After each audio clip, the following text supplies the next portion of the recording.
பிடிச்சிருக்கும். தேங்க்ஸ். ஒரே ஒரு லாஸ்ட் கேள்விண்ணா, அப்புறம் நீங்கள் படம் ஸ்டார்டிங் எப்போ பேசியிருந்தீங்க ப்ரெஸ் மீட்டில், இந்த மாதிரி அப்பா வேறு நான் வேறு அறிவும் கூட சூர்யா போட்டுன்னு சொல்லி பேசியிருந்தீங்க. ஆனால் அப்போ வந்து ஒரு ஃபயர் இருந்துச்சு உங்ககிட்ட. எனக்கு அண்ணனா பிடிக்கும் போது அண்ணனோட பையன்ஸும் கொஞ்சம் ஹெல்ப் பண்ணேன். ஆனால் இப்போ ரொம்ப பிடிச்சிருந்துச்சு, ஃபயராக இருந்தீங்க. இப்போ ரொம்ப அம்பலாக இருக்கீங்க, ரொம்ப ஸ்வீட்டாக இருக்கீங்க. என்ன மாற்றம் ஏதாவது அதை பற்றி கேட்கணும்னு ஆசைப்பட்டேன். அவன்கிட்ட சொல்லு.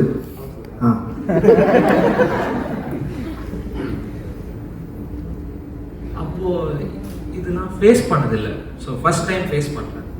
முதல்ல யாரையும் ஹர்ட் பண்ண வேணாம்னு, எந்த கோணத்துலையும் யாரையும் ஹர்ட் பண்ணணும்னு நான் சொல்லுவேன். ஸோ அது சொன்னது தப்பான விதமாக போயிடுச்சு. ஐ திங்க் எனக்கும் இவருக்கும் தெரியும்னு நினைக்கிறேன், மாஸ்டருக்கும் தெரியும் அது எந்த விதத்தில் சொன்னேன். இல்லை போய் எனக்கு பிடிச்சிருந்துச்சு, அது அவங்க ஃபயர் பிடிச்சிருச்சு. சார் சொன்னவங்க ஃபயர் கண்ணில் பார்த்தா ரொம்ப பிடிச்சிருந்துச்சு. அது நேரில் இருக்கேன்னு வந்தேன். அண்ணன் என்ன கேட்கணும்னா, உங்களுக்கு தெரியும் நம்ம விஜய் சார் இருக்கட்டும், சூர்யா சார் இருக்கட்டும், எல்லாருமே வந்து ஒரு அப்பா வச்சு வந்து சொல்லுவாங்க. இப்போ நம்ம சார் வந்திருக்காரு, சூர்யா சார் வந்திருக்காரு. இதில் எப்படி நீங்கள் சொல்லிட்டு போறீங்க சார்? இந்த ஃபேஸ் பண்ண அந்த பிரச்சனை ப்ராப்ளம்லாம் இப்போ நான் வந்து ஃபேஸ் டு ஃபேஸ் பேச மாட்டேங்க, பின்னாடி பேசுவாங்க, உங்களுக்கே தெரியும். இல்லை என்ன வேணா இருக்கட்டும், நான் இப்போ இதுக்கு பதில் சொல்லுவேன். இதுக்கு பதிலாம் இருக்குது. இப்போ நானும் நித்திரன் மகாராஜா ப்ரொமோஷன் பண்ணும்போது என்னால் என் டைரக்டருக்கு சேர்த்து கவர் பண்ணி பேச முடிஞ்சது. என்னால் அது பதிலாக கொடுக்க முடியும். இதுக்கும் பதில் சொல்லலாம் வேண்டாம், அது வாட்டு அப்படி பதில் சொல்லிக்கிட்டே இருக்கவே முடியாது. Let's face it. நான் வந்து இது நான் எப்பயோ பதில் சொல்லியிருக்கலாம், எப்பயோ பேசியிருக்கலாம். அது இப்போ 2 நாள் முன்னாடி ஏதோ வந்துச்சு, இவன் எதுவும் சொல்லவே இல்லை, 500 ரூபாய் வந்து டெய்லி எங்கள் அப்பா கொடுப்பாரு.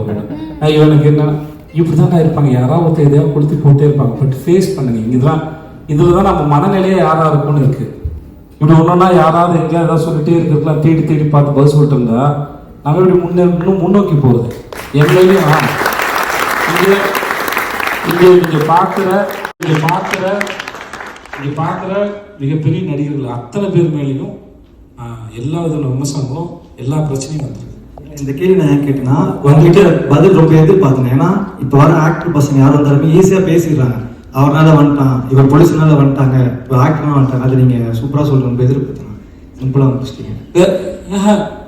நான் என்ன பதில் சொன்னது, எதுக்கு பதில் சொல்லுங்க. இந்த மாதிரி அடுத்த ஆக்டர் பசங்க வந்து பயந்துட்டே வராங்க எல்லாருமே. எங்கள் அப்பா வச்சு எங்கள் அப்பா பேர் பின்னாடி சொல்கிறேன். அவன் சொல்லட்டுமா? இப்போ எங்கே சொன்ன பதில் என்ன சொல்கிறேன், நீங்கள் உங்களுக்கு முந்தைய தலைமுறை யாராவது இங்கே சினிமாவில் இருந்தீங்கன்னா கண்டிப்பாக வாய்ப்பு கிடைக்கலாம் மேபி. ஆனால் நீங்கள் நிற்கணும்னா உங்களுக்கு திறமை வேணும். அது நீங்கள் எங்கே வந்தாலும் சரி.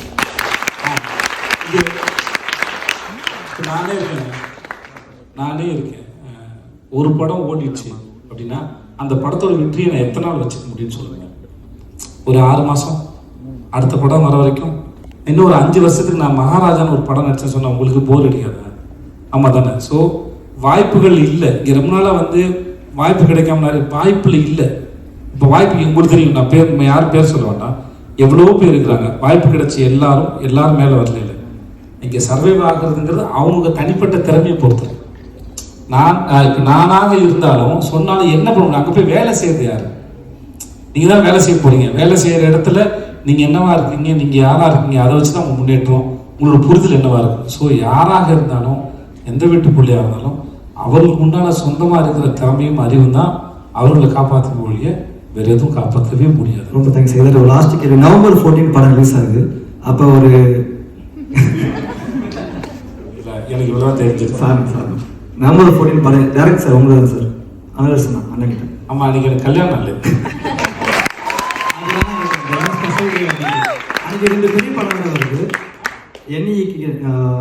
நிலவே என்மேல் என்னடிக்கோ அந்த படம் வருது, கங்குவா வருது சொல்லிருக்காங்க. பெரிய பெரிய படம் வருது.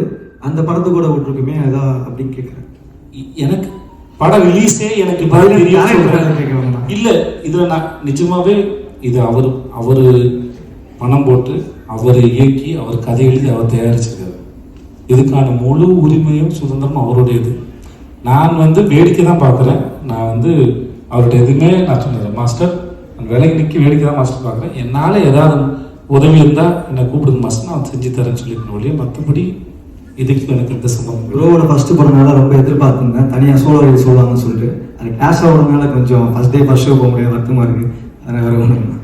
ரொம்ப நன்றி உங்களுடைய இதுக்கு. தேங்க்யூ